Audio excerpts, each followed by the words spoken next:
And welcome, and thank you for joining us for our incredible seminar today. Today, we have Dr. Asaf Romirowski and Dr. Joffe joining us. And I just wanted to point out to you before I introduce them that if you take a look at your seats, we have programs coming up here at the ISGAP Center as well as at universities throughout North America. So please share the programs with your friends. Please let people know that these are happening. It's critical for people to hear about them, and we'd love to have as many people join us as possible. And also please visit our website. So if you want to hear more lectures, everything including this lecture is being videotaped, and we have ISGAP TV on the website, and you can listen to all the lectures, and as somebody pointed out to me, soon we'll have them in podcast as well. So please visit our website. Dr. Asaf Romirowski is the Executive Director of Scholars for Peace in the Middle East. Trained as a Middle East historian, he holds a PhD in Middle East and Mediterranean Studies from King's College London in the UK, and has published widely on various aspects of the Arab-Israeli conflict and American foreign policy in the Middle East, as well as on Israeli and Zionist history. Dr. Joffe is the Shillman-Ginsburg Fellow at the Middle East Forum. Dr. Joffe is a writer on Israel and Jewish affairs. He's trained as an archaeologist and historian. He holds a PhD in Near Eastern Studies from the University of Arizona, and has participated and directed archaeological research in Israel, Jordan, Greece, and the United States. He has taught at Pennsylvania State University and the State University of New York, and has published over 150 scholarly articles and reviews on archaeology, ancient and modern history, political science, environmental studies, and cultural affairs. Romirowsky and Joffe are co-authors of Religion, Politics, and the Origins of Palestinian Refugee Relief.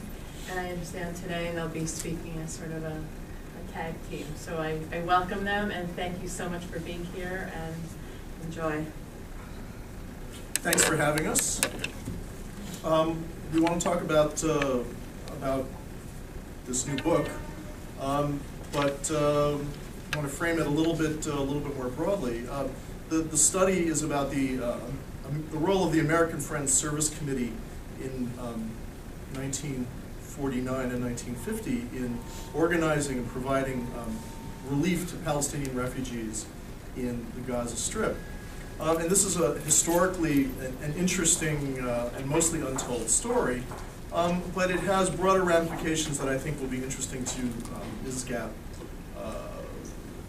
members, the ISGAP constituency, because it talks to the role of religion and also anti-Semitism in the development of American foreign policy and international affairs in that period and today.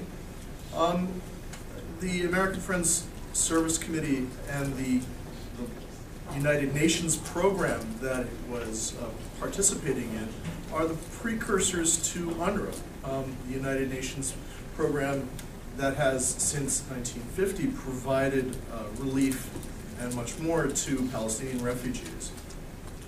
And the AFSC's experience is about lessons not learned. And finally, the AFSC today has a leading role in the BDS movement, Boycott, Divestment, and Sanctions movement in the United States. And the question of anti-Semitism and influencing, shaping BDS is extremely important. So these are some of the issues that we want to touch on this morning, and why it matters, for the question of anti-Semitism as a whole. So we'll do a tag team thing. It's great. We'll keep it a little bit loose. So, as Alex mentioned, I mean, really, the story is a unique story that really we think is the footprint for learning about UN Workers Relief Agency, which is UNRWA today, devoted to Palestinian refugees. And part of what was unique about the Gaza mission and the story that led to the Quaker involvement in the Middle East to begin with was originally from a ideologically pacifist, euphoric idea of trying to help the Arab Palestinians in the area as a result of what was happening in the world. Historically speaking, the Quakers got their mandate from Eleanor Roosevelt. The Quakers were utilized in the DP camps in the aftermath of World War II, so to have the opportunity, and when they received the opportunity to deal with the Arabs of Palestine, it was too attractive an offer not to get involved. And what we detail in the story is really their interactions and their personal interactions with the Egyptians and with the Arab population itself. It was uniquely interesting to see the base of operations of the Quakers is Philadelphia, my hometown, and to kind of see the back and forth, the connection between Philadelphia, Lebanon, Beirut in particular, where the base was out of, into Gaza, and really these interactions and the problems that they came across during the course of their work. Interestingly enough, and I think what's really one of the more critical aspects for us today, if we students of history, and why it's so critical, obviously, as Alex mentioned, to the ISGAP constituency, is to kind of figure out what the Quakers learned and what they did really come to the conclusion and why they left the Middle East.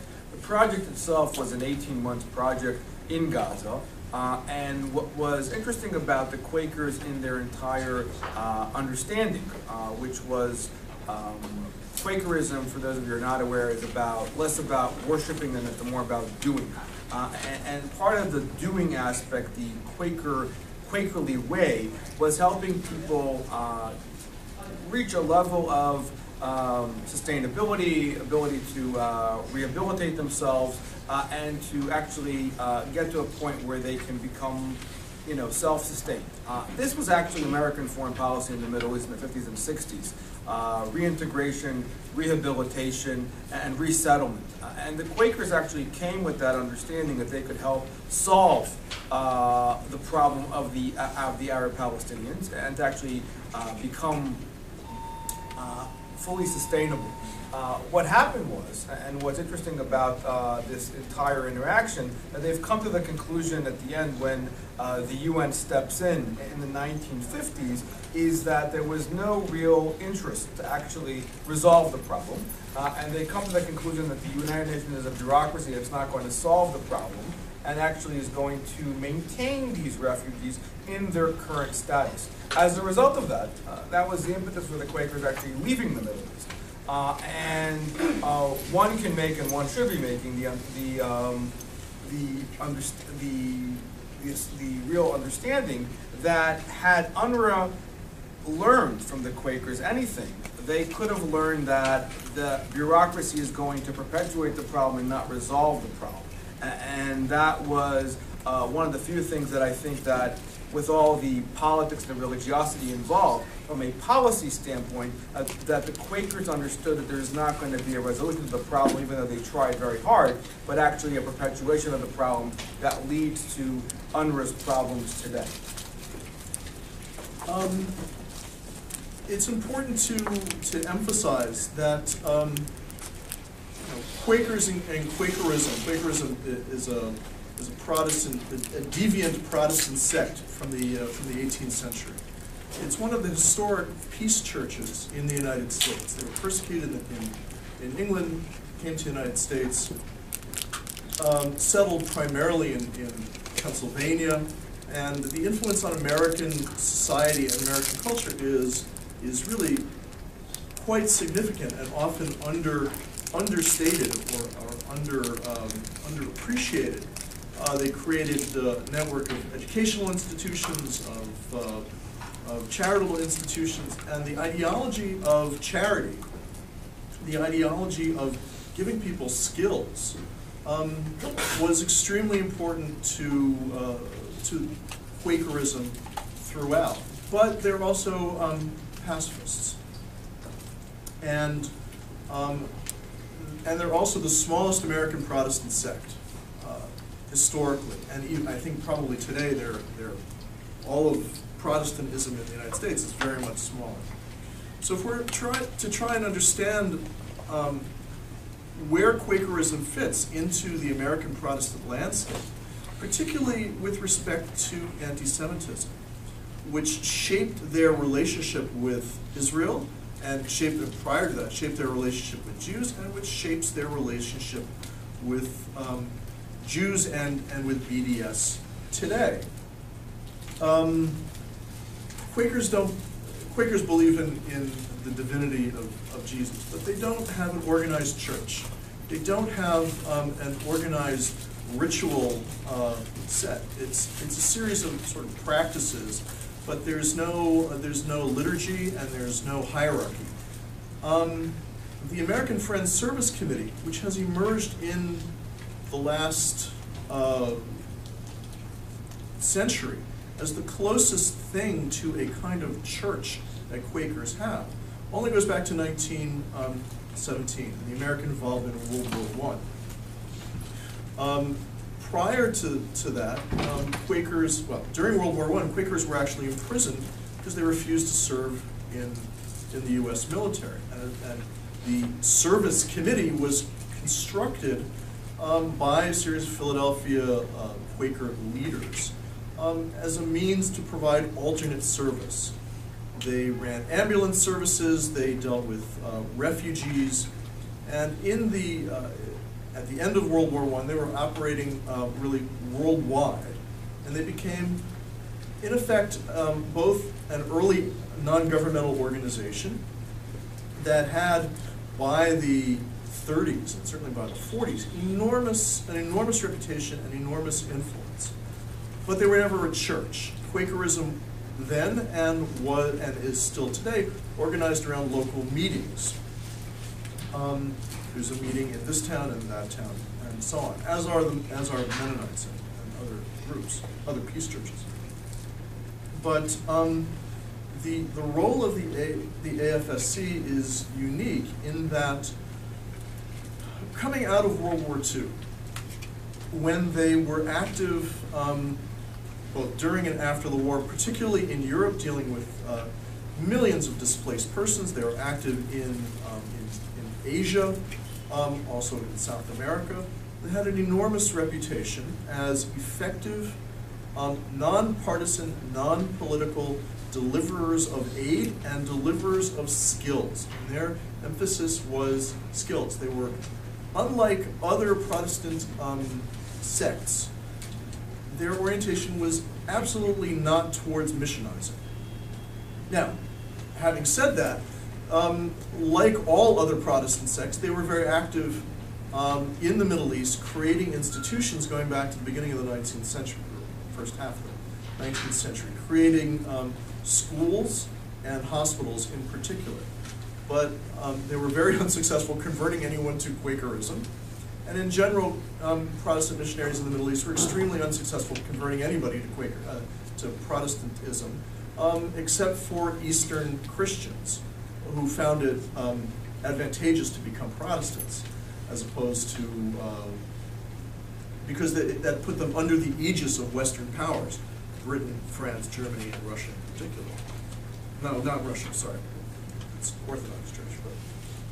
But, so the Quakers are an anomaly in that respect. They're non-political, they're non-missionizing. And that gave them a great deal of a relationship with Jews, because they were very active in Europe in the DP camps, as some said, after the war. And they were very active in the United States as well, in Appalachia in the 1930s. But in 1947, they win the Nobel Prize, the AFSC and their British counterparts, British Society of Friends. And that raises the bar for them. And it begins a process of one might say, the AFSC becoming something like a church or a mothership for the Quaker movement in America. And it begins the process of converting the Quakers to what they are today, which is, on the one hand, a very small, very conventional Protestant sect that is outwardly much more like, or ideologically, much more like other Protestant sects, and also converting them to become a conventional left-wing pressure group. And so in 1947, they win the Nobel Prize, and this sucks them into, on the one hand, the Gaza Relief Project, by means of what they called religious diplomacy, trying to negotiate a ceasefire in Jerusalem, sending a somewhat misguided mission to see the Grand Mufti of Jerusalem, then resident in Cairo, to try and find an ecumenical common ground for between Muslims and Christians. In a sense, it's a kind of very early Abrahamic religions ideology, the idea of Abrahamic religions that we all share Father Abraham and therefore have some sort of religious and moral ideological commonality, has very much become a thing in the last generation or so. Not necessarily with a strong foundation, factual foundation. But the other thing they became involved with in the aftermath of World War II and in the aftermath of their Nobel Prize in 1947 is the Cold War and the cause of disarmament. This is a very important part of the story. They thought their leaders thought. And that, by that I mean the leaders of the AFSC. Again, it's not a church. They don't have a hierarchy of bishops and archbishops and popes and whatnot. They have lay leaders in Philadelphia who decided that the Cold War was so important and so dangerous and so threatening to the planet that they had to put aside their tradition of political neutrality and advocate for peaceful relations between the U.S. and the Soviet Union, then the U.S. and China, and nuclear disarmament. And these different strands in their practice, in their ideology, pacifism becoming disarmament, becoming a kind of left-wing ideology, a long and very distinguished tradition of relief work around the world, really coming to an end in Gaza when they encountered the Palestinian issue. And the tradition of the AFSC as, the emerging tradition of the AFSC as a kind of mothership for Quakers. And from the 1950s onward, the causes of disarmament, the causes of the Cold War became their central focal points.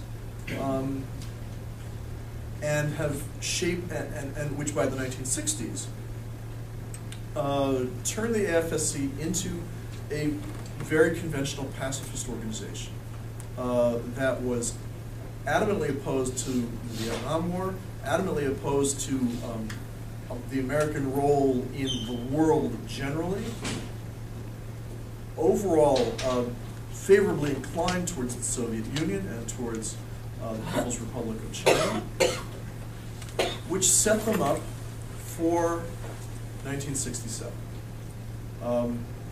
when the world changed and their world, the world of Quakers and the AFSC, changed yet again. So, about that, those fun times. Those fun times. Well, just one more point to go back to, I think, which is also valuable to understand. I mean, the aspect of religious diplomacy, which has really become their frontier agenda, and really related to their anti-Semitism that played out within this dynamic itself. So the pacifism is also what led them to believe in disarmament at large, to the neutrality that they had or believed that they have when it comes to the Middle East at large. I mean, there was a proposal made even early on that the Quakers would actually govern, and there would be a Quaker mayor of Jerusalem as a result of the fact that the three monotheistic religions should be governed by pacifism, and because they know how to deal with it. What Alex mentioned, earlier about the Mufti is very critical. It was the first time that the Quakers came to the realization that some Muslim leaders are really, and specifically the Mufti, were not sincere about their religiosity, but their political ideologues, and there was no room for compromise. So the whole idea of religious diplomacy playing out within their mentality, and the fact that they could govern Jerusalem and the center of all these issues, they left very disillusioned when they met with the Mufti, and they came to really a realization that they had, this was not going to work out in the way they wanted it to work out. Now, let me just interject one thing, an amusing, actually a quite horrifying anecdote. They came away from this interview with the Mufti kind of down, crestfallen a little bit. In 1940, their leaders had an interview with Reinhard Heydrich, the head of the Reich's main security office in Berlin. And they came out of that meeting thinking that they had softened the hearts of their Nazi counterparts. So strong was their tradition of being non-political, and so strong was their confidence in themselves at that point, that they could go and talk to Nazis. Now, it speaks something about their cachet, that they could even get in the door to talk to a Nazi like Heydrich. And it speaks to their neutrality that they continue to do work with Jews and others in France right up until 1941, and in Spain later on. But it's a funny sort of mentality. And when they began to hit the wall in 1949 and 1950 and encounter things that they had never encountered before, like the Grand Mufti of Jerusalem, and then the actual refugee experience in Gaza, where they encountered refugees the likes of which they had never seen before anywhere. This was frankly a shock to them.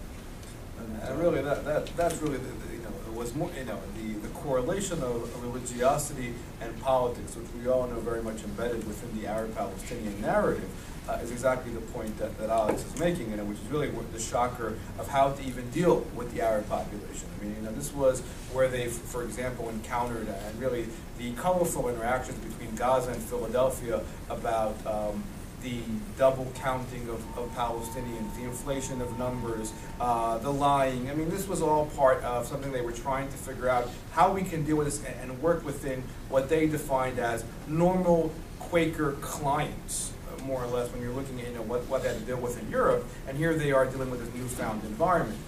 It's also interesting not to think on exactly this time in the 40s and 50s about Jewish involvement. The Quakers also had some Jews involved with them, sponsored by the Ford Foundation. And actually, the Ford Foundation is actually, if you fast forward to the environment today, obviously is one of the helping support some of the BDS activity vis-a-vis the Quakers today. But it started back then, and namely individuals, who are at the time people like Don Peretz, who was now in his late 90s, was a professor at Binghamton for many, many years. Peretz was on a grant of the Ford Foundation working for the Quakers, was acting as a journalist, and actually was smuggled out of the seat of Jerusalem and reporting for the Quakers and writing pieces about the Quakers and Quakers initiatives. It was interesting that even in those interactions between the Quakers and Jews, and Peretz as a liberal Zionist individual were seen as a threat. We've come across in comments about the fact, well, he's too Zionist, he can't be pacifist, he can't be neutral in this mentality. That perspective was also the preamble for their understanding of how to deal with the Israeli government. Most of the interactions, while they were able to get on the door with Nazis like Heydrich and the Grand Mufti, they were also able to get on the door with people like David Ben-Gurion and Moshe Sharet. And Sharet, who was in charge at the time of Arab affairs, took many meetings with the Quakers, including Ben-Gurion himself. The Quakers were actually responsible for proposing some proposals for resolution for the Quakers, for the Palestinians.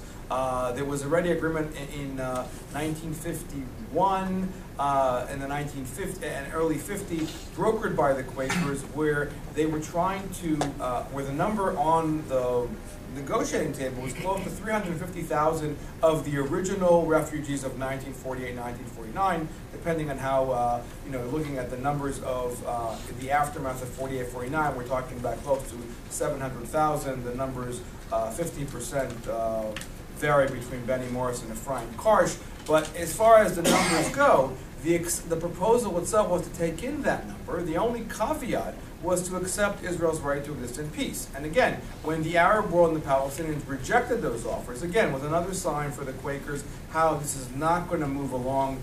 We are not going to be able to influence the way we want to influence, and as much as, and they came across the same ideology that has moved them along.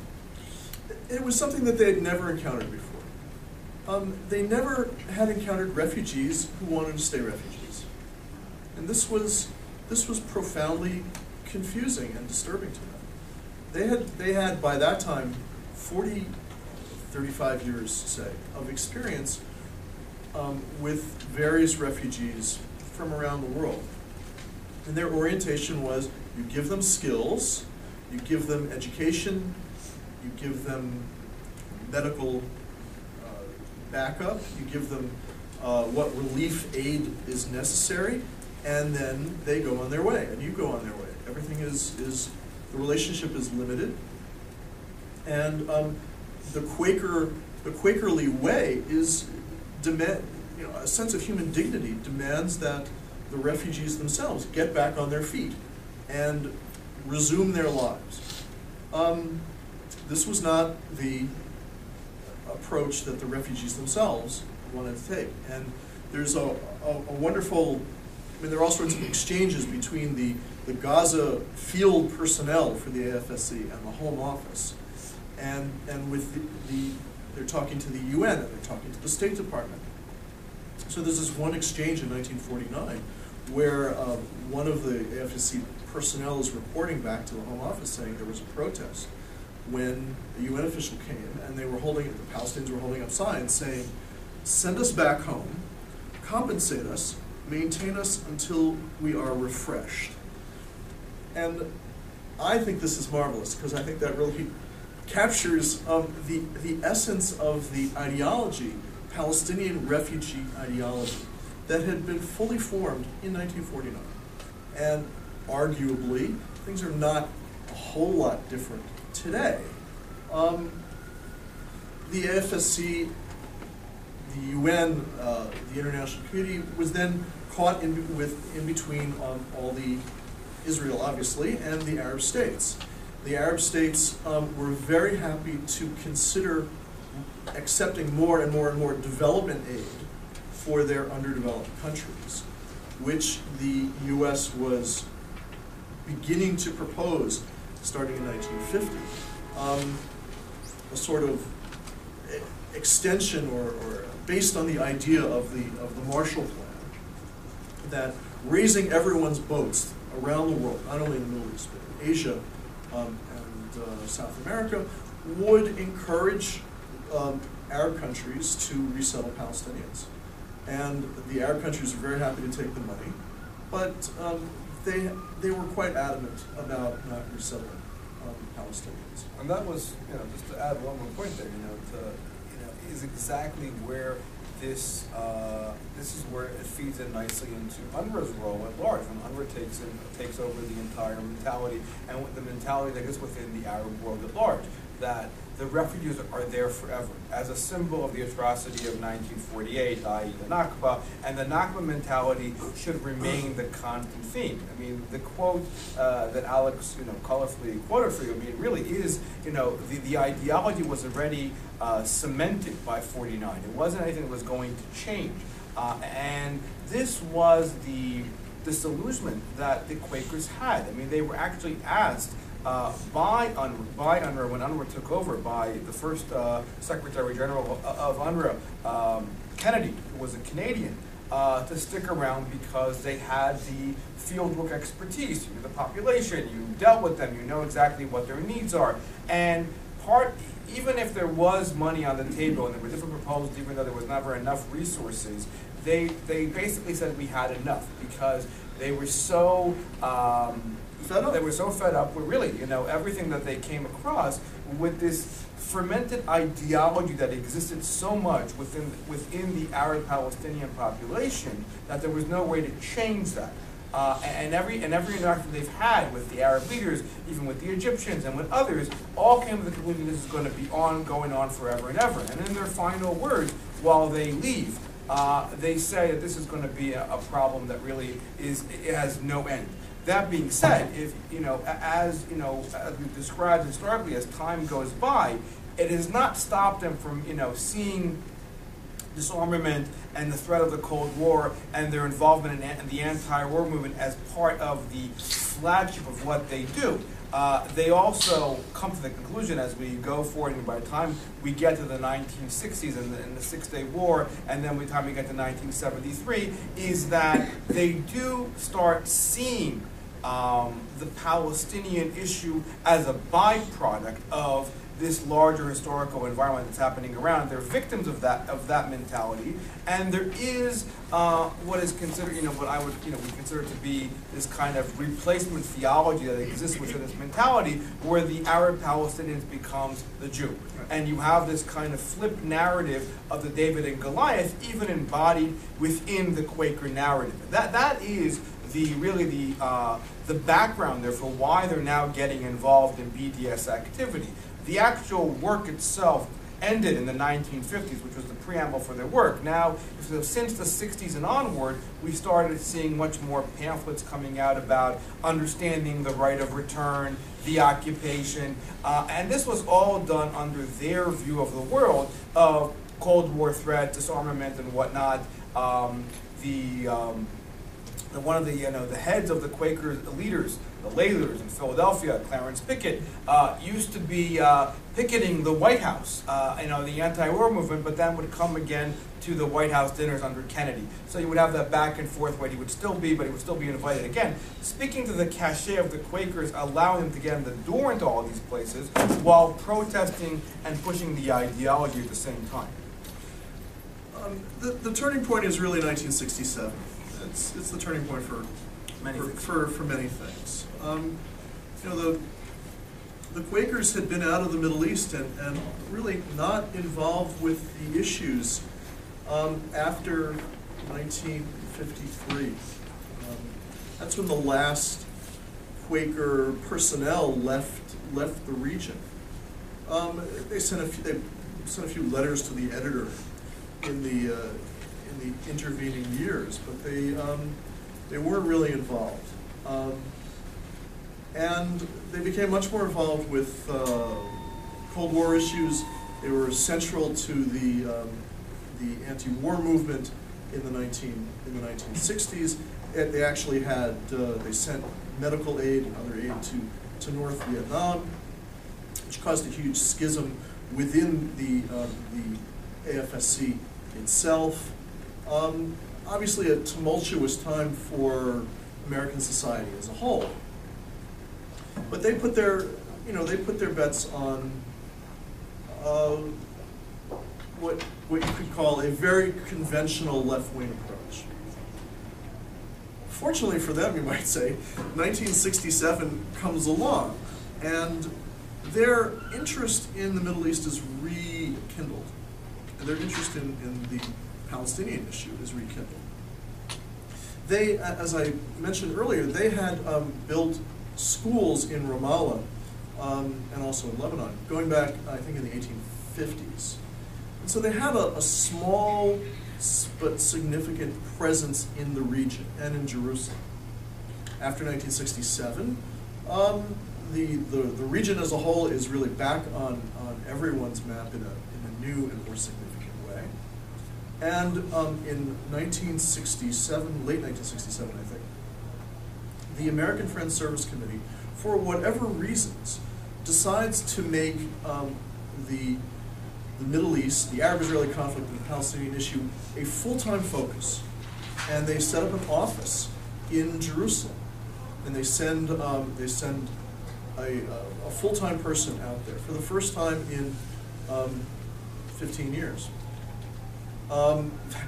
That person immediately starts advocating on behalf of Palestinians to the extent that she is almost expelled from the country by Israeli security. And it becomes a whole sort of diplomatic to-do. This is the way that they begin to get back into it. The other way that they begin to get back into the issue is that they leverage their tradition of ecumenical relations with Jews, and they start doing programs with American Jews, which are, as one might expect, dramatically one-sided.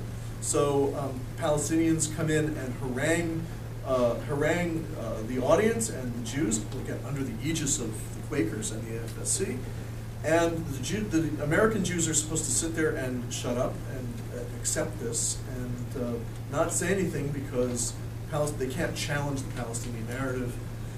Again, it's part of the whole 60s and 70s emergence of narrative and feelings as important considerations for policy, and the emergence of conflict resolution as a separate thing, as an entity, as an ideology, in fact. And this continues throughout the 70s and 80s. But one of the things that this does, because so much material is coming out of the AFSC offices in Jerusalem and in Philadelphia in the later 60s and throughout the 70s, this has an influence on American peace churches and the Friends meetings throughout the country. And it begins to, let's say, convert the Quaker movement towards really a dramatic anti-Israel bias, for one thing. And it begins to inch the movement closer and closer towards traditional Protestant anti-Semitism in the form of replacement theology, sacralizing the Palestinians and their suffering, demonizing the Jews and their oppression. Things that the Quakers had explicitly avoided throughout. During the 1920s and 1930s, these were, of course, very important parts of Anglican theology and Episcopalian theology in the United States.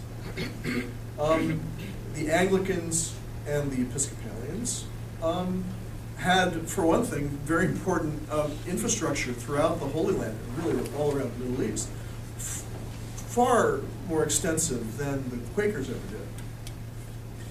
And they saw the emergence of Israel, or Zionism, and then Israel as theologically abhorrent and practically disastrous, because it would undermine everything that they had been doing for, by that time, 150 years.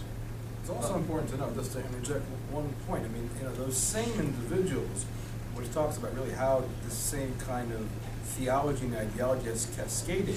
Many of the Quaker field workers and many of the individuals who were former Quakers in the Gaza Project joined the ranks of American academia. They became professors of international relations and conflict of interest. They worked for the State Department. So, I mean, if you talk about the attitudes and the perceptions that existed as a result of taking these same individuals who had this entire experience of field work and knowledge of their clientele, and they bring back the same kind of mentality in academia. And obviously, I'm sure everybody in the room understands what's happening in academia today, specifically in regards to Middle East studies and poli-sci and international relations, that there is this kind of anti-Israel attitude. These individuals came from that mentality. And so their experience there obviously is cascaded going forward. And at the time, obviously, we're talking about the 70s and 80s and the 60s. There was also a much better reciprocity going on between academia and as advisors to American foreign policymakers. And so you think about that reciprocity that existed, that also shaped American foreign policy. And so when you look at that, obviously you're also seeing at the same period of time this hypersensitive focus, specifically post-1967, on how tragic, and again, you know, the aftermath of the Six-Day War, highlighting the victimhood of the Palestinians, the fact that we all need to help the Palestinians. This is all part of where the centrality of the right of return that is embodied within UNRWA today, and UNRWA already in the 60s, take a central point. The Quakers who were involved early on bring that back to the table, and that all ties into the anti-war movement, into the view of American foreign policymakers as the centrality of the Israeli-Palestinian dynamic, specifically the Arab-Israeli conflict at large, but also how the Palestinians are a unique entity.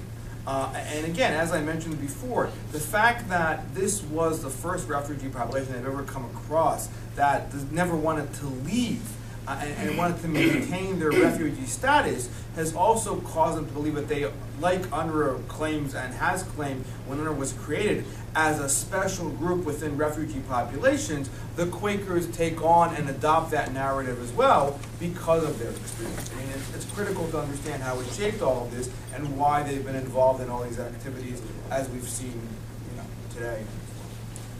Right, and today, today the Quakers are very much smaller. I don't know the number of Quakers in America off the top of my head. Very much smaller denomination than they once were.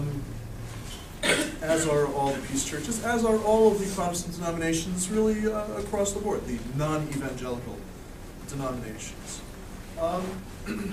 The hostility towards Israel and theologically towards Jews has increased in the so-called mainstream Protestant denominations tremendously in the last generation. Largely, I think, under the influence of Palestinian Christians who come out of particularly Bethlehem and Nazareth, a series of Protestant institutions there, which had been set up originally by American missionaries however many decades ago, which adopt very doctrinaire sorts of supersessionist beliefs and liberation theology beliefs. So there's a kind of cross-fertilization, you might say, with 1960s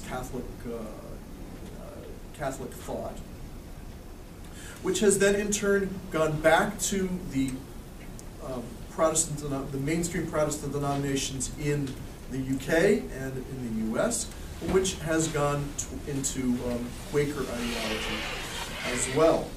And for this reason, we see Quakers adopting BDS as a central activity, and as a central intent. They ostensibly promote a two-state solution, but the essence of BDS is a one-state solution, a Palestinian-dominated state. The AFSC partners with a variety of organizations, not least of which is Jewish Voice for Peace, in running a BDS summer camp. Is that July? June, July? You can join, send your kids, send your grandchildren to that. And the story arc is that the Palestinian refugee issue has returned once again full force in the last 2 or 3 decades to the American Quaker movement.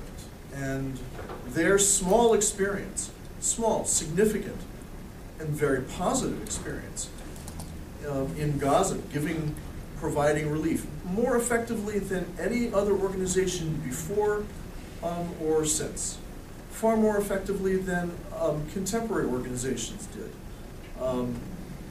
The International Red Cross, the League of Red Cross Societies, vastly more efficiently and effectively and honestly than UNRWA has for the last 60 years. But the episode never left them. It was internalized somehow within the DNA of the organization, the issue, and it has helped in some unquantifiable way to engender a great deal of hostility towards Jews and especially towards Israel. And I guess the last question is how much of this qualifies as actual anti-Semitism? When they were in the field in 1949, 1950, there were individuals on their staff who seem to have had questionable beliefs. None of those people are around anymore. Can't really question them directly, but they didn't. Some of them didn't like Jews, whereas some of them really made the effort, so far as we can tell in the documentation, to be fair, to be positive, To be Quakerly. To be Quakerly. And certainly since 1967 and the early 70s, Quaker attitudes have changed. Now, at the same time, it is possible somehow, I don't know how, which is very much a characteristic of American religion as a whole, personal religion, for Jews to be Quakers and for Buddhists to be Quakers. It speaks to the sort of erosion of religion generally in American society, the categories and concepts, and you have this smorgasbord sort of effect. But that's how they also see JVP as Jewish Quakers. I mean, so that also explains their understanding of Jewish involvement. And to Alex's point, just to interject as well. I mean, those intimate relations in the 50s were more sincere. But the politicization later on, and where we are today, we have seen through history, and we have seen evolution through the documents that we have unearthed. Basically, that today you could call it blatantly more anti-Semitic than it was early on. Whereas early on there was an attempt to become neutral, pacifist, and fair to all. But today we have without a doubt. As Alex mentioned, we know that BDS is anti-Semitic by nature. It has all, while it's being sold as legitimate criticism, it is not. I mean, all the tenets that go exactly with the BDS movement. There is, and even when there has been these queries with the FSA today, there has been why are you supporting BDS despite its nature, they will refer you back to where they were historically. We've always supported peace and peaceful interaction, and as a result of that, that's why we're supporting it, because they see it as a mechanism, again, tying into the kind of anti-war disarmament narrative of putting pressure to resolve conflict. And that's how it's seen and internalized within their circles today when they are supporting such issues, putting out pamphlets about the occupation and the centrality of the right of return.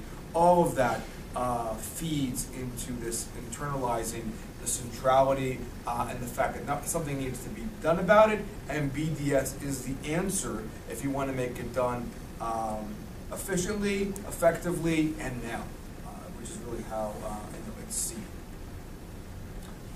That's probably as good a place as any to stop and see if there are questions. Yes, ma'am. So who is actually funding the Quakers? Are they self-funded? And are their programs self-funded with a shrinking Quaker population? Some of it, the BDS camps, some of it is Ford Foundation money, the connection with the JVP. The way the money is being funneled, it goes through JVP, and they're actually funneled to the AFC as a contractor of this. So I mean, we have looked to try to figure out how the kind of tracking the money on these issues.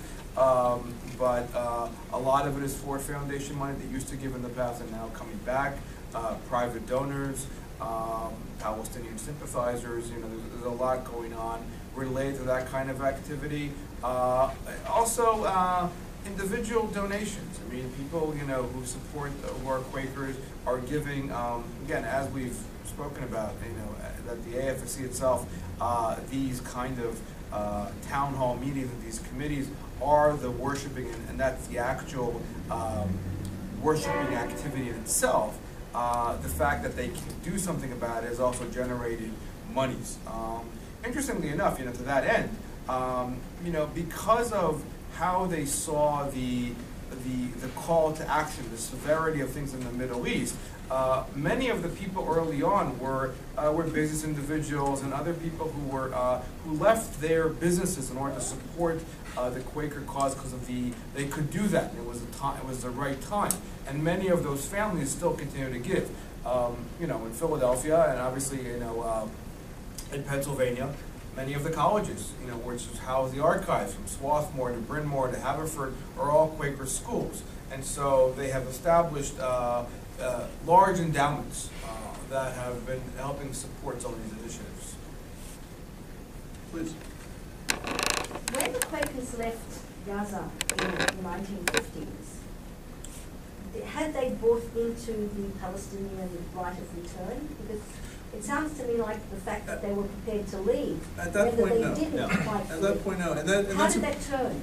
Well, that's an interesting point. When they left,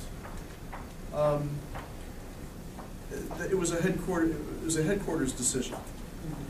The field unit in Gaza, which consisted of several dozen individuals, had expressed its sympathies with the Palestinians. It's that they had, to some great extent, adopted the narrative of their charges.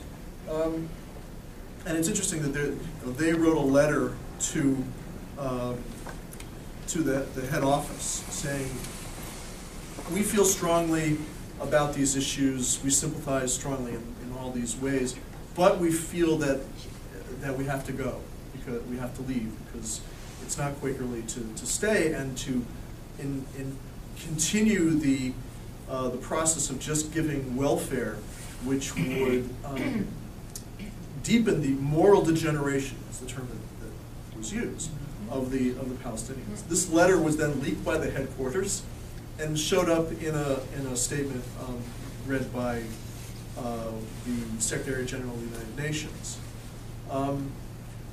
When did they go full-bore right of return? They didn't write about these issues very much in the later 50s and into the 60s. But by the later 60s, and we wrote this thing for it's called The Tower. It's an online magazine. We went through all the different publications. By the later 60s, and certainly by the 70s, they had adopted the right of return implicitly, and now it's very much explicit in the last 10 or 20 years. And that was the turning point, really, 67 on many events, and the fact that you know, many of those individuals came back, you know, when they got involved in academia and others. I mean, that's where the adaptation, you know, really takes full-fledged. But really, when they left, they were mostly left because they felt, you know, as we've mentioned, you know, this disillusionment, it's not going to be resolved, this moral denigration, all of that were symptoms. But the adaptation of the right of return really, you know, takes late 60s, early 70s. Right. And the whole idea of the right of return among Palestinians has developed and been articulated and re-articulated over the last 60 years, and that's a very interesting kind of separate concept about who's influencing whom and when certain kinds of language is influenced, is implemented along the way. Please. When the Quakers met with some of the Israeli leaders, how is it that they were never able to understand that there was billions of dollars of world aid coming to the Palestinians? Well, there wasn't. There wasn't. At the time it was. Well, even since, okay, no, but that's even since that's an then. important point. And that, when they met with Israeli leaders in 1949, 1950, really up till 1953, they had a case, sporadic meetings. The UN's programs for the Palestinians were massively underfunded, and to the tune of of programs were going to be terminated because they didn't have a few $100,000, and monies were reprogrammed from other UN funds just to keep things going. What we see today, billions of dollars. I mean, UNRWA has $1 billion budget, or thereabouts. That developed over time, and the resources that were available at the very beginning were tiny. But my question is that how can the Quakers, or anybody for that matter, perpetuate this whole BDS thing and this whole squalor refugee situation when they've been given trillions of dollars and it's all being diverted into weapons against Israel, and it's never arrives to lift their status? That's a symptom of today. But it's not just today. It's like at least 30 years. The ideology. Well, what happened? If you look back, again, going back to Regina's question, the issue of the money. UNRWA when UNRWA took over was created as an Article 22. Article 22 are dependent on voluntary contributions, and also means really not much oversight coming out of the General Assembly, if at all. And so the monies that came into dealing with the Palestinian issue were also predicated on UNRWA taking entire responsibility for the Palestinians. But the Arab world promised them millions of dollars as long as you are the gatekeepers of this problem, and we're going to pay you kind of guilt money. Obviously, they don't want to take them in and accept them as citizens. But we've seen, in the first few years of UNRWA's existence, they tried to maintain some level of neutrality and fairness. But when they realize they're dependent on money, then you see this transition to becoming a full-fledged advocate of the Palestinian cause. Right. And UNRWA itself runs a relatively efficient operation for what it does. UNRWA itself is not especially corrupt. Monies that go to UNRWA don't get diverted the way the monies that go to the Palestinian Authority do. That's, but UNRWA runs a gigantic series of operations that cost hundreds of millions of dollars a year because they're running schools, they're running hospitals, they're running social welfare networks in 1, 2, 3, 4, 5 different countries. My question is, how can they justify this ideology or status as a refugee when they're getting so much money? Because they're victims.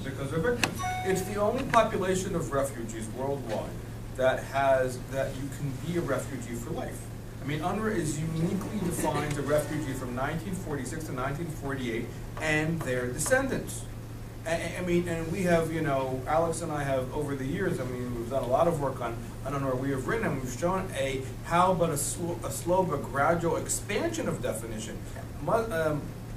According to Islam, you can religion is defined by the father. There's been a slow expansion to expand to the mother. Basically at the rate we're going, everybody's a Palestinian. And what's happening in the West, and the reason the U.S. funds in the tone of close to $240 million annually without special request, is based on the amount of clientele. If the clientele continues to grow, we're paying more.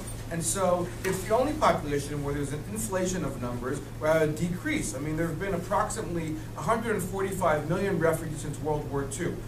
All have been assimilated with the exception of one population. There was a calculated decision to make that happen. And all of this plays into the narrative and these early NGOs that have been able to maintain them in that position because of the political agenda. Unlike UNHCR, the UN High Commissioner for Refugees, which was mandated, even UNRWA in its early mandate, not to get involved in politics, UNRWA today has become a full political advocacy wing for the Palestinians. There has been, I would argue today, that UNRWA today has basically become a shadow government for the Palestinian Authority. There is, all the services that the Palestinian Authority should be doing, they're double dipping. They're getting money for the PA, money for UNRWA. It's all happening, and while UNRWA officials will tell you we were going to leave when there is resolution for the Israeli-Palestinian conflict, they are the gatekeepers of the one thing that perpetuates the conflict. And that all ties in very nicely into that entire model. But why don't the Quakers accept this, recognize this, acknowledge this, whatever? I think it simply comes down to the fact that the Palestinians are victims. That's the central defining feature of the Palestinian people, of their experience. I don't mean to diminish bad things that have happened to the Palestinian people over time, but all of the rest, Palestinian terrorism, Palestinian self-governance or not, Palestinian autonomy, all the kinds of things that Quakers in the 1940s and 50s would have been very concerned about from the point of view of self-sufficiency and dignity and, again, their term, moral degeneration. All of this has been thrown out the window. I think some of it is explicable in terms of the general ideological orientation of the organization since the 50s and certainly since the 60s as a very conventional left-wing point of view. There are victims and there are oppressors. There are good guys and there are bad guys. Westerners are the bad guys. Israelis are Westerners in this scenario. Everybody else really can't do very much wrong, and money and terrorism and all of the facts of the matter don't matter. Terrorism doesn't matter? They're all excusable. No, not at all. I mean, you look at the Quakers excuse terrorism? Sure. Well, historically, yes. They don't talk about it a lot today, but back in the 70s and through the 80s, when these were sort of much more front burner issues with the PLO and other Black September and other organizations, you have to understand what their approach, again, as expressed through the publications. And that's the only way we can understand it at the moment. All these years later, their approach is, well, you have to understand the lengths that people will have to go to sometimes to correct injustice. And justice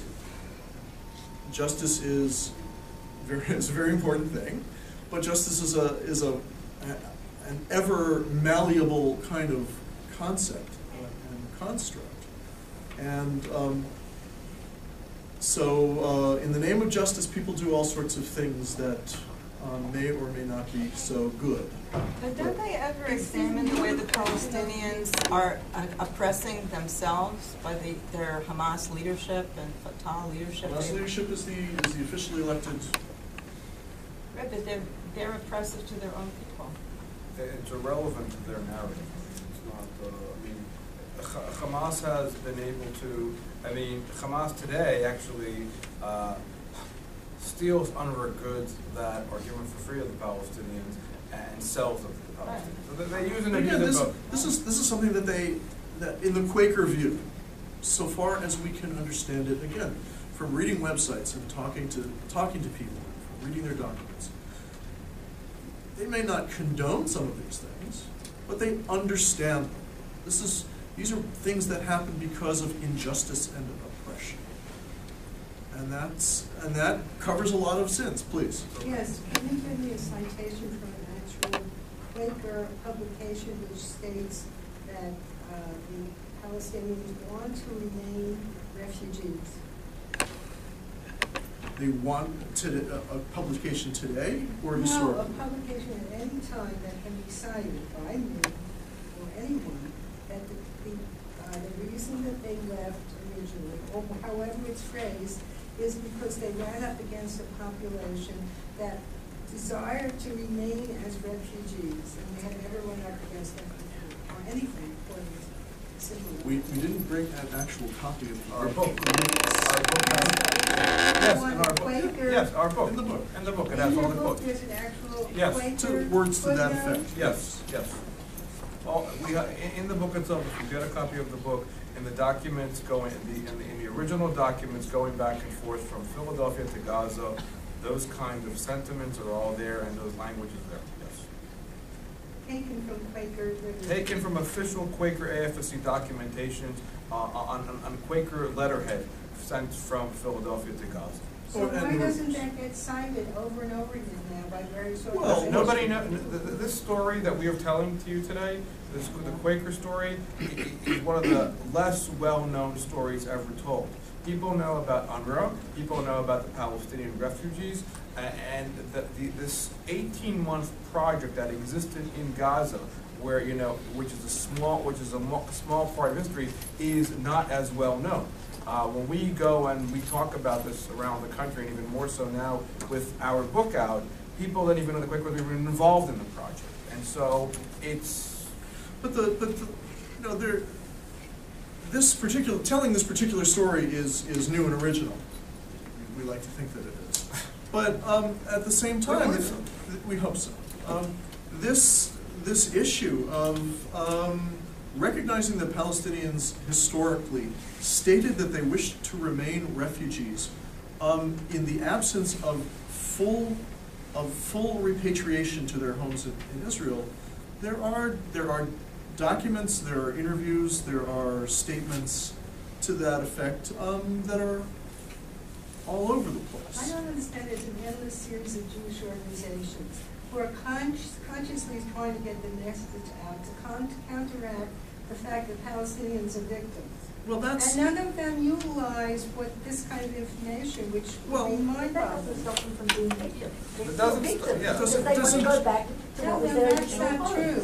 If you're a victim that wants to remain a victim, then that's part of your problem. No, if you're a victim who believes that justice will only be served by the full restitution of what you see as, and your allies see as your irrevocable rights, then you are in a special category. No, if you're a victim that wants to destroy Israel and cites them all the time, then that's a whole different issue, and it should be presented then. The other part of the issue, which is not widely known and not spoken about, we talk about the resolution for the Arab-Israeli conflict, is the fact that the land issue is secondary to the fact that Palestinian identity is basically synonymous to Palestinian refugees.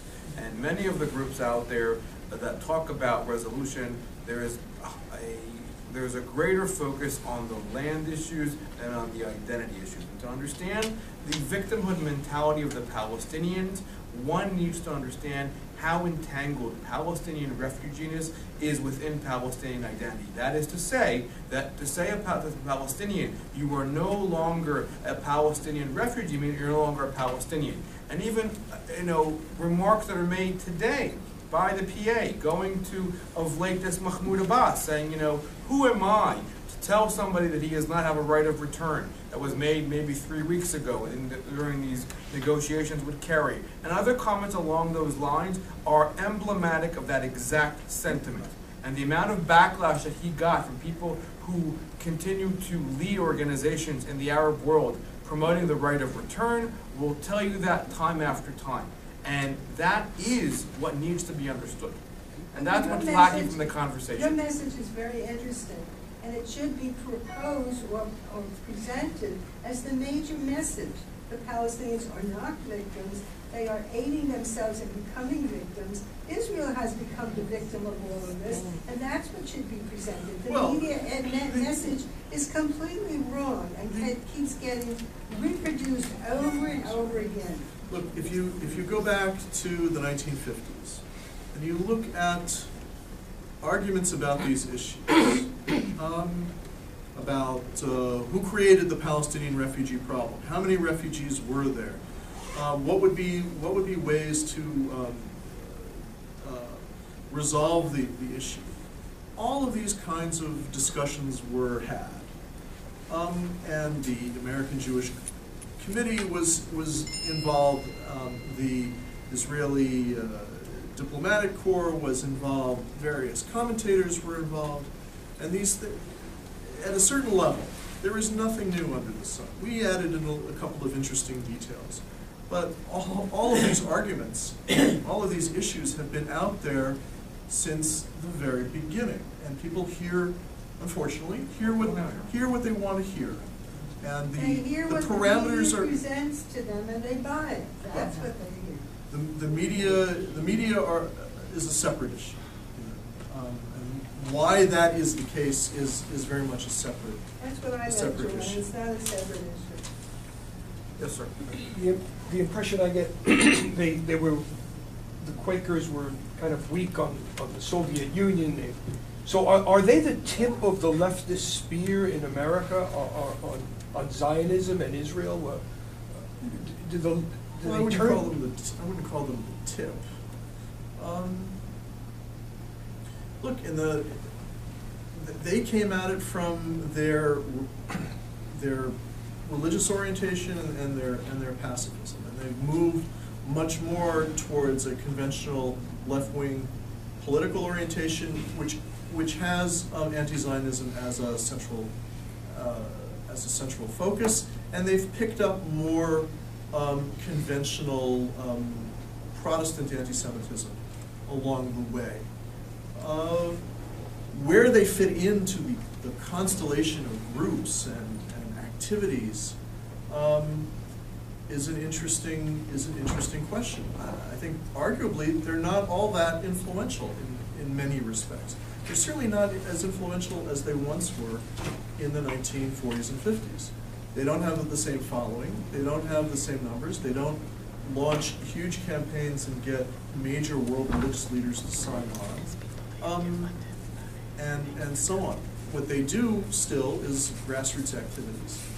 And through the various meetings spread around the country, to which the AFSC provides materials, they are influential. But charting out the whole constellation of anti-Zionist, anti-Israel, and also anti-Semitic groups within the American left and the American right, we would need a very large whiteboard about the size of this wall.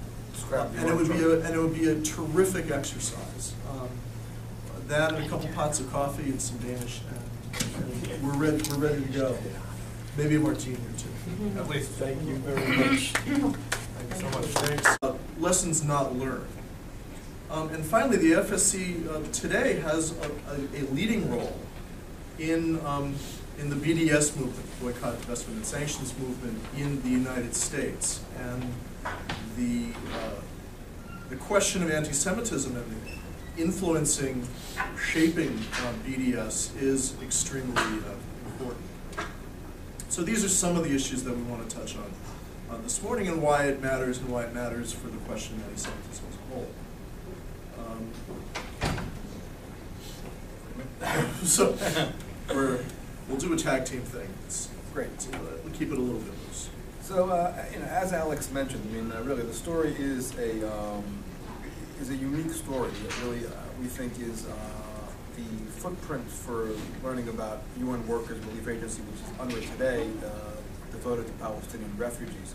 And part of what was unique about the Gaza mission and the story that led to the Quaker involvement in the Middle East to begin with was originally from a ideologically pacifist, euphoric idea of trying to help the Arab Palestinians in the area as a result of what was happening in the world. Historically speaking, the Quakers got their mandate from Eleanor Roosevelt. The Quakers were utilized in the DP camps in the aftermath of World War II, so to have the opportunity, and when they received the opportunity to deal with the Arabs of Palestine, it was too attractive an offer not to get involved. And what we detail in the story is really their interactions and their personal interactions with the Egyptians and with the Arab population itself. It was uniquely interesting to see the base of operations of the Quakers is Philadelphia, my hometown, and to kind of see the back and forth, the connection between. He has taught at Pennsylvania State University and the State University of New York, and has published over 150 scholarly articles and reviews on archaeology, ancient and modern history, political science, environmental studies, and cultural affairs. Romirowsky and Joffe are co-authors of Religion, Politics, and the Origins of Palestinian Refugee Relief. And I understand today they'll be speaking as sort of a tag team. So I welcome them and thank you so much for being here and enjoy. Thanks for having us. We want to talk about this new book, but I want to frame it a little bit more broadly. The study is about the role of the American Friends Service Committee in 1949 and 1950 in organizing and providing relief to Palestinian refugees in the Gaza Strip. And this is a historically an interesting and mostly untold story, but it has broader ramifications that I think will be interesting to ISGAP members, the ISGAP constituency, because it talks to the role of religion and also anti-Semitism in the development of American foreign policy and international affairs in that period and today.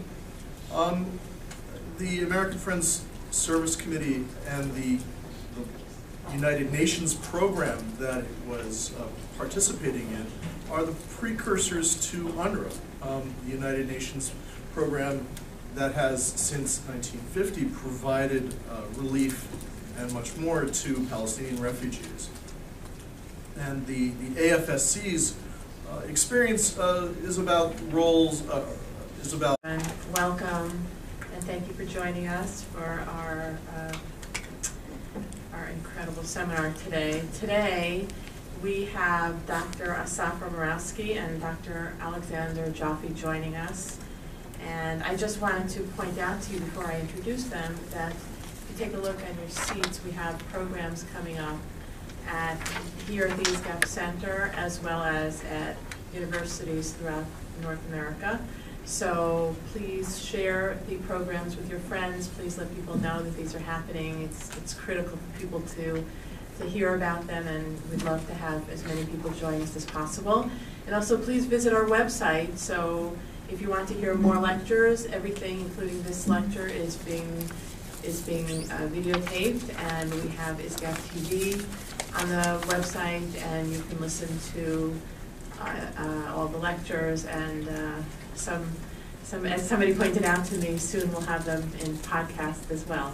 So please visit our website. Dr. Asaf Romirowski is the Executive Director of Scholars for Peace in the Middle East. Trained as a Middle East historian, he holds a PhD in Middle East and Mediterranean Studies from King's College London in the UK, and has published widely on various aspects of the Arab-Israeli conflict and American foreign policy in the Middle East, as well as on Israeli and Zionist history. Dr. Alexander Joffe is the Shillman-Ginsburg Fellow at the Middle East Forum. Dr. Joffe is a writer on Israel and Jewish affairs. He's trained as an archaeologist and historian. He holds a PhD in Near Eastern Studies from the University of Arizona, and has participated and directed archaeological research in Israel, Jordan, Greece, and the United States. As a result of that, that was the impetus for the Quakers actually leaving the Middle East. And one can make, and one should be making, the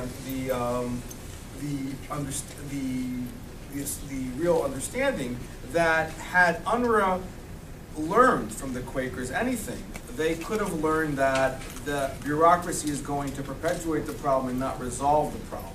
And that was one of the few things that I think that with all the politics and the religiosity involved, from a policy standpoint, that the Quakers understood that there's not going to be a resolution to the problem, even though they tried very hard, but actually a perpetuation of the problem that leads to UNRWA's problems today. it's important to emphasize that Quakers and Quakerism is a Protestant, a deviant Protestant sect from the 18th century. It's one of the historic peace churches in the United States. They were persecuted in England, came to the United States, settled primarily in Pennsylvania, and the influence on American society and American culture is really quite significant and often understated or underappreciated. They created a network of educational institutions, of charitable institutions, and the ideology of charity, the ideology of giving people skills, was extremely important to Quakerism throughout. But they're also pacifists, and they're also the smallest American Protestant sect historically, and even, I think probably today they're all of Protestantism in the United States is very Philadelphia, Lebanon, Beirut in particular, where the base was out of, into Gaza, and really these interactions and the problems that they came across during the course of their work. Interestingly enough, and I think what's really one of the more critical aspects for us today, if we students of history, and why it's so critical, obviously, as Alex mentioned, to the ISGAP constituency, is to kind of figure out what the Quakers learned and what they did really come to the conclusion of why they left the Middle East. The project itself was an 18-month project in Gaza, and what was interesting about the Quakers in their entire understanding, which was Quakerism, for those of you who are not aware, is less about worshiping than it's more about doing. And part of the doing aspect, the Quakerly way, was helping people reach a level of sustainability, ability to rehabilitate themselves, and to actually get to a point where they can become, self-sustained. This was actually American foreign policy in the Middle East in the 50s and 60s. Reintegration, rehabilitation, and resettlement. And the Quakers actually came with that understanding that they could help solve the problem of the Arab Palestinians and to actually become fully sustainable. What happened was, and what's interesting about this entire interaction, that they've come to the conclusion at the end when the UN steps in the 1950s, is that there was no real interest to actually resolve the problem. And they come to the conclusion that the United Nations is a bureaucracy that's not going to solve the problem and actually is going to maintain these refugees in their current status.